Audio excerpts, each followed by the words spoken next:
अगर आप इसी उत्साह में रहोगे तो फिर बात कैसे रखी जाएगी, आप बताओ।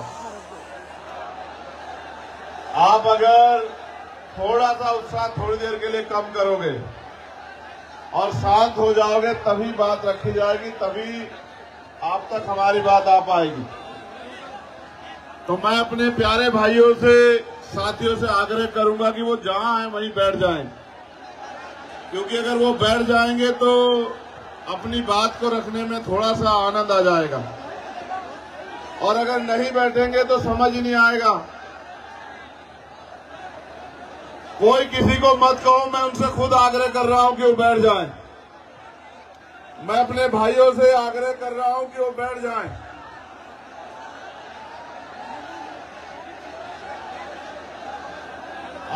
आपसे भी आग्रह कर रहा हूं बैठने का।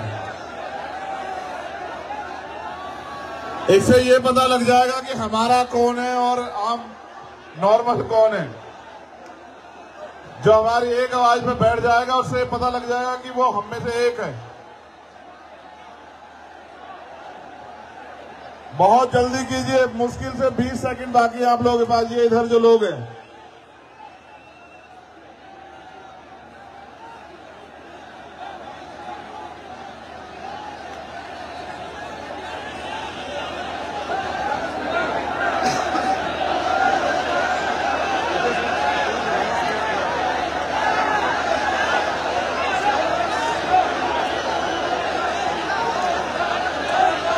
अब जो लोग पंडाल के अंदर हैं उनसे मेरा आग्रह रहेगा कि वो अपने मोबाइल की टॉर्च जलाएं, क्योंकि प्रोग्राम तो दिन का था, आते आते रात हो गई, तो अब आपको ही रोशनी करनी पड़ेगी। आप जहां भी हैं अपनी मोबाइल की लाइट जला लें, आप जहां तक भी हैं, जो ये पता लग जाए कि हमारे लोग कहां कहां तक हैं। सभी लोग अपने मोबाइल की लाइट जलाएंगे, जिससे कि ये पता लग जाए कि आज जालोर की धरती में हमसे प्यार करने वाले लोग कहां कहां से आए और कहां कहां हैं।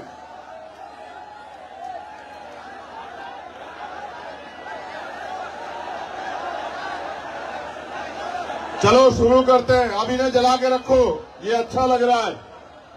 ऐसा लग रहा है भारत चांद पे नहीं गया, चांद जालोर में आ गया।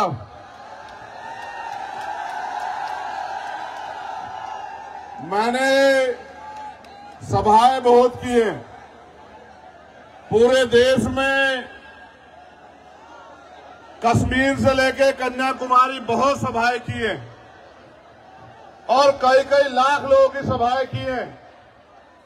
लेकिन आज जो जालोर में प्यार आपने दिया है, ऐसा कहीं नहीं मिला। बहुत बहुत धन्यवाद जालोर। और इतना प्यार मत दो कि ऐसा ना हो मेरा मन कर जाए जालोर में ही रहने का। और अगर कहीं मेरा मन कर गया जालोर में रहने का, तो गैर बराबरी मानने वाले लोगों के लिए अच्छा नहीं होगा। मेरे प्यारे साथियों, सम्मानित बहनों, बच्चियों, माओ, बुजुर्गों, नौजवानों, मैं समय समय पे भारत की धरती पे जन्मे सभी संतों, गुरुओं, महापुरुषों, वीरांगनाओं को नमन करता हूं। और आज संविधान बचाओ यात्रा जो महामानव तथागत बुद्ध की धरती से शुरू हुई और आज जालोर जो सामंतवाद का गढ़ है, यहां यात्रा पहुंच चुकी है। यहां उपस्थित जन समूह को मेरी तरफ से जय भीम,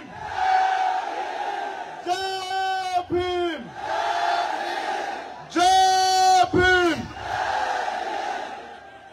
आपका प्यार, आपकी हिम्मत एक लड़ने की बहुत मजबूत ताकत देती है।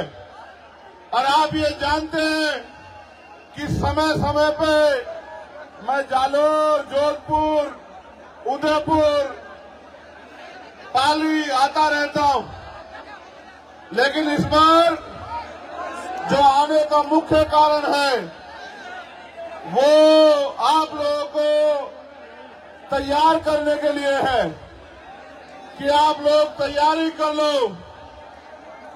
और जिस दिन आप मन बना लोगे, तैयारी कर लोगे, मैं जिम्मेदारी के साथ कहता हूं, आपकी एक तैयारी आपके हर एक घर में चंद्रशेखर आजाद पैदा कर देगी। मेरी बात को याद रखना।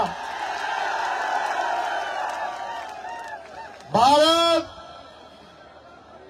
15 अगस्त 1947 को आजाद हुआ,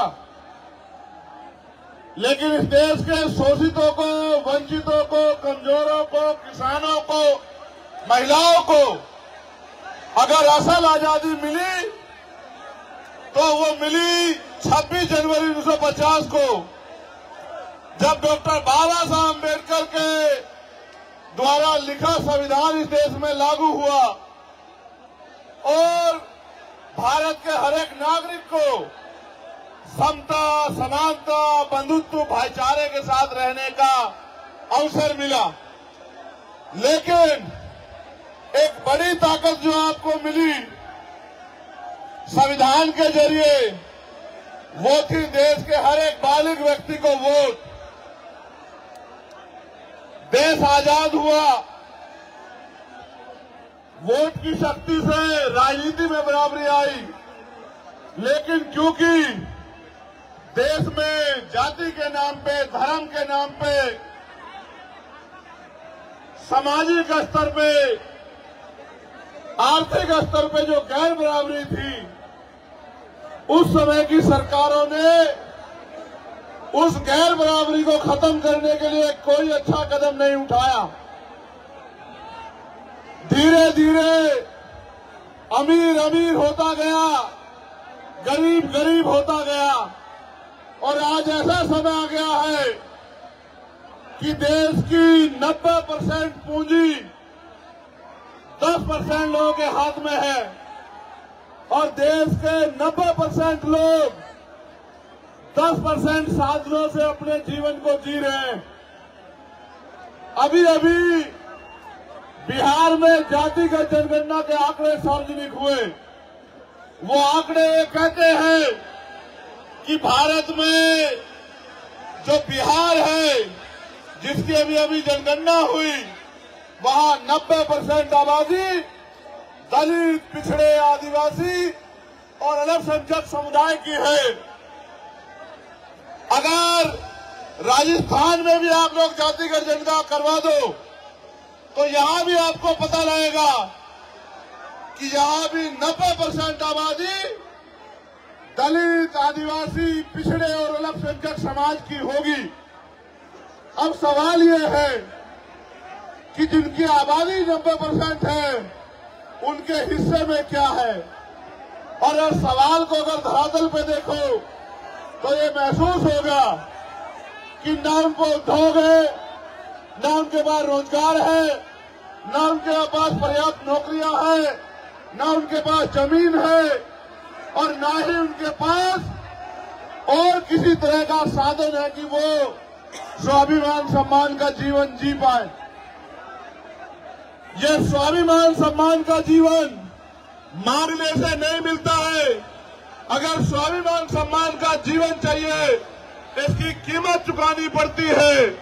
मर तो राजस्थान में हम लोग लंबे समय से रहे हैं। आपको इंदुर मेघवाल याद होगा, आपको जितेंद्र मेघवाल याद होगा, आपको कार्तिक भील याद होगा, आपको ओम प्रकाश रेगर याद होगा, आपको नासिर जुनैद याद होंगे, आपको असगर याद होगा। इतने जुल्म, इतना अन्याय और न्याय मांगने पर लाठियां, झूठे मुकदमे, डर और तमाम तरह से जिस तरह भी से भी पीड़ित को डराया जाए, धमकाया जाए, पंचायत करा के, हल्ला मचा के, मैं लंबे समय से राजस्थान में देख रहा हूं। लेकिन मेरे साथियों, इसके लिए जिम्मेदार वो लोग नहीं है, इसके लिए जिम्मेदार है हम लोग, क्योंकि 90% आबादी होने के बावजूद भी और लोकतंत्र के आने के बावजूद भी राजस्थान में हमारी राजनीतिक हैसियत नहीं है।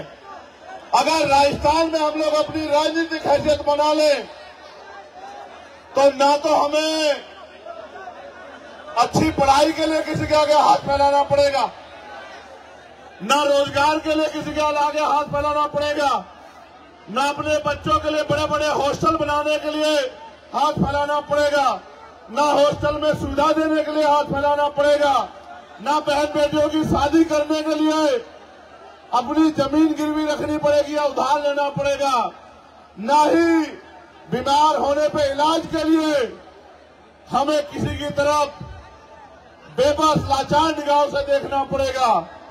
अगर आप अपनी वोट को जिम्मेदारी से ये तय करके कि अब आप गुलामी नहीं सहना चाहते, अब सामंतवाद की जड़ें काट के समता, समानता, बंधुत्व, भाईचारे पर स्थापित राज आप लोग लाना चाहते हो, तो मैं पूरी जिम्मेदारी से बात कहता हूं कि इस धरती पे जो आने वाला समय है वो सुनहरा होगा, सुनहरा मेरा वादा है आप लोगों से। इसलिए मैं आपसे अपील करने के लिए आया हूं, अगर आप चाहते हो कि फिर किसी जितेंद्र के साथ, इंद्र के साथ, कार्तिक भील के साथ, ओम प्रकाश रैगर के साथ अन्याय ना हो, तो आप अपने पैरों पे खड़े होने के लिए तैयार हो जाओ।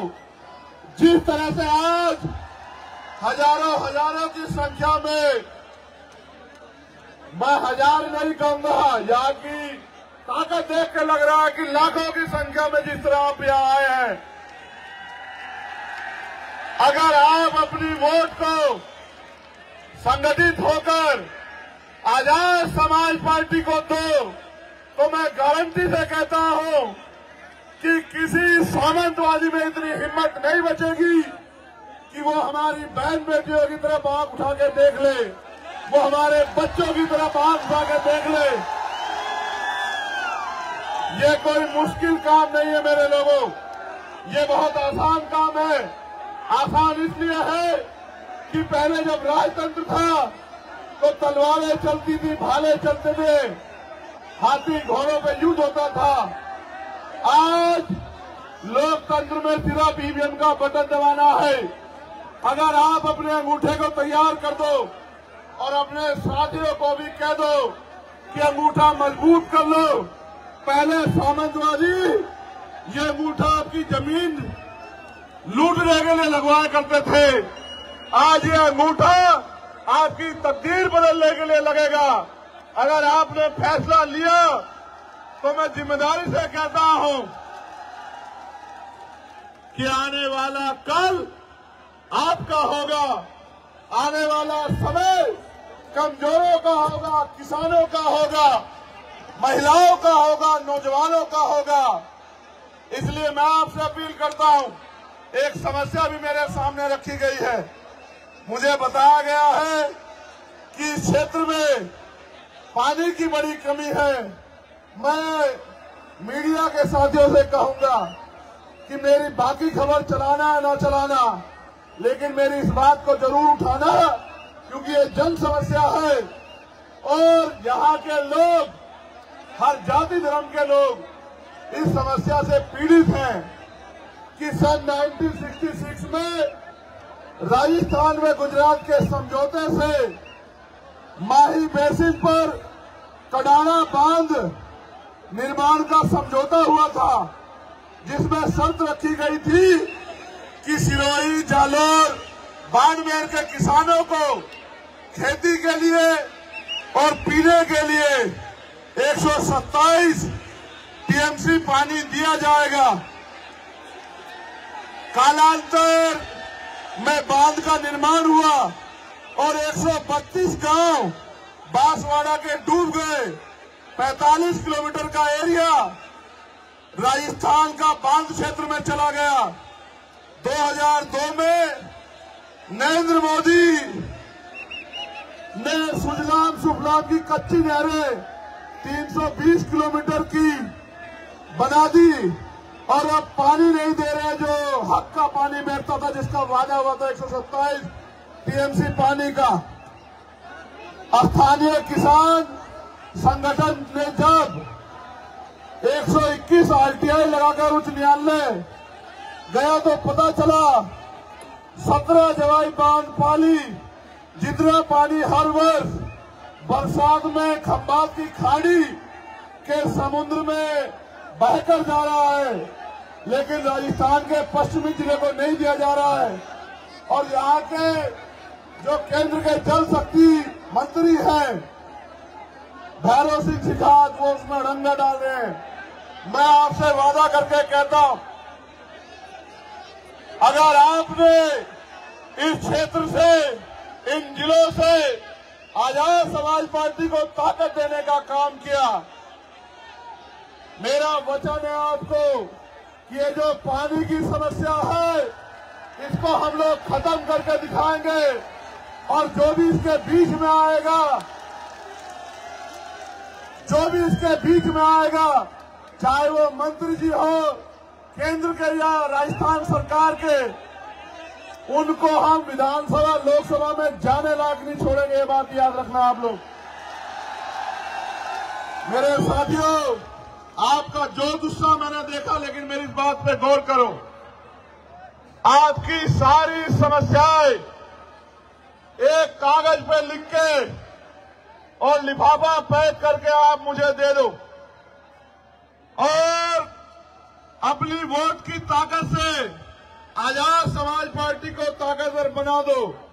मैं आपको लिख के देता हूं कि भारत के लोकतंत्र में वो शक्ति है, आपकी सारी समस्याएं अगर 6 महीने में हल न करा दी तो मैं राजनीति से त्याग कर दूंगा। मेरी इस बात पे गौर करो। बाबा साहब अम्बेडकर ने कहा कि राजनीतिक सत्ता वो चाबी है जो आपके सारे ताले खोल सकती है, आपकी सारी समस्याओं का हल कर सकती है। और मान्यवर काशीराम साहब ने कहा, जिसका दल नहीं होता उसके पास बल नहीं होता, और जिसके पास बल नहीं होता उसकी समस्याओं का हल नहीं होता। अगर आप अपनी समस्याओं का हल चाहते हो, सीना तान के इस क्षेत्र में जीना चाहते हो, रोजगार चाहते हो, जमीन चाहते हो, स्वाभिमान सम्मान का जीवन चाहते हो, जुल्म जातीय अत्याचार से मुक्ति चाहते हो, तो दोनों हाथ उठा के ऐसे मेरे साथ संकल्प करो कि इस बार हम आवाज लगा के संकल्प करो कि इस बार हम आजाद समाज पार्टी को अपने क्षेत्र से जिताकर भेजेंगे, ताकत हिम्मत देके भेजेंगे। आप ये जानते हो, नहीं मेरी बात पे अब गौर करो। क्या कभी कोई ऐसा मसला हुआ जब आप पे आंच उठी और चंद्रशेखर आजाद ने आपकी लड़ाई ना लड़ी? और पूरी जिम्मेदारी से बताओ मेरे लोगों, आपको पता है जब मैं जालोर आया 4 बार मुझे यहां से उठा के यहां की सरकार ने दिल्ली भेज दिया, एयरपोर्ट से वापस भेज दिया। 3 बार गाड़ी से लेके गए, 1 बार लेके गए, मैंने उनको वहीं छोड़ा पुलिस के लोगों से, फ्लाइट से बैठा, फिर वापस आ गया। यहां के अधिकारियों ने मुझसे माथा पीट के कहा कि यहां के नेता जिनको ये वोट देते हैं वो उनकी तरफ देखना भी नहीं चाहते, आप किस मिट्टी के बने हो। मैंने उनसे एक बात कही, गौर करना, कि उनका उनसे राजनीति का रिश्ता है, मेरा इन लोगों से खून का रिश्ता है। खून कहीं रहता हो और खून कहीं से भी बहे, खून को खून की आती है। जब तक मैं इस क्षेत्र में, क्योंकि देश तो आजाद लगभग हो गया है, इस क्षेत्र में अभी सामंतवादी सोच के लोग सुधरने का काम नहीं कर रहे। आपकी वोट की शक्ति जहां हमें ताकतवर करेगी वहां उनको कमजोर भी करेगी, और जब वो लोग कमजोर होंगे तभी उनको समझ आएगा कि किसी कमजोर को सताया नहीं करते। पुनः मैं एक बार आपसे कहूंगा, अपने मोबाइल निकालें, जहां तक भी आप हैं अपने मोबाइल निकाल के मुझे एहसास कराएं कि आप मुझे कहां तक सुन रहे हैं।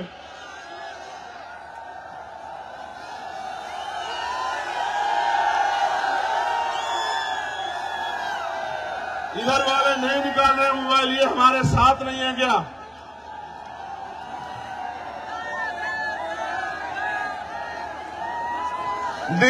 ये बीच में कुछ ऐसा लग रहा है कि बीच में लाइट है नहीं, ऐसा क्या है? मैं आज के कार्यक्रम के लिए, सबसे मजबूत कार्यक्रम के लिए जालौर की भीम आर्मी, आजाद समाज पार्टी की पूरी टीम को, एक एक कार्यकर्ताओं को बधाई देता हूं। और मुझे विश्वास है कि ये जो रोशनी आज यहाँ जालौर से चली है, इसकी खबर कुछ ही घंटों में जयपुर में बैठे मुख्यमंत्री में भी जाएगी और उसके कुछ ही देर बाद दिल्ली में बैठे प्राइम मिनिस्टर में भी जाएगी। मैं ये वादा नहीं करना चाहता था, लेकिन कह रहा हूं, एक लाइट वहां जल रही है, देखो ऊंचाई पे, वो देखो वहां।